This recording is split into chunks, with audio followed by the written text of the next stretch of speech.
Today is Monday of Holy Week.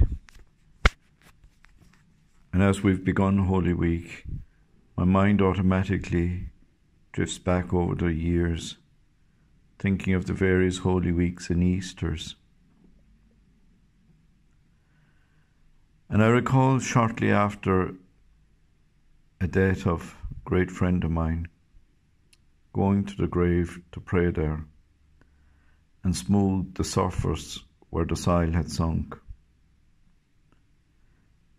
And a strange but beautiful thing happened, which I shall always treasure.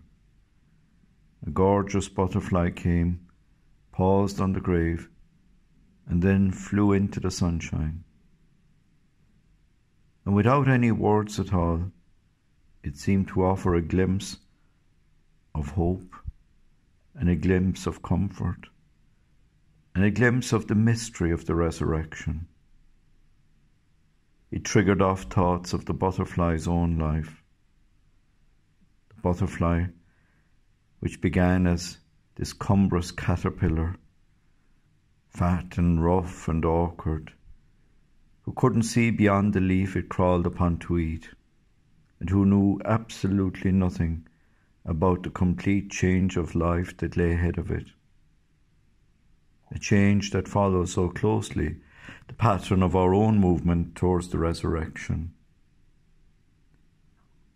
This caterpillar,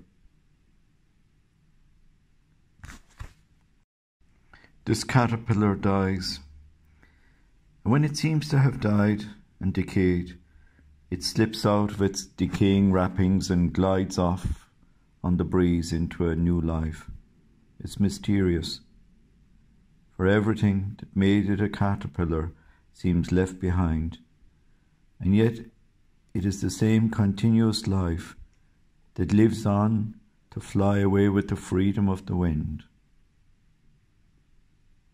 The resurrection of Christ is our assurance that life here on earth is just the beginning. The caterpillar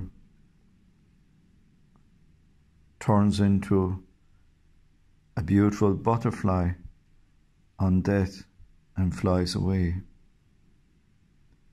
Sometimes our imaginations are dwarfed by time and space and the limits of our earthly life, and we struggle to grasp the wonder of the resurrection now.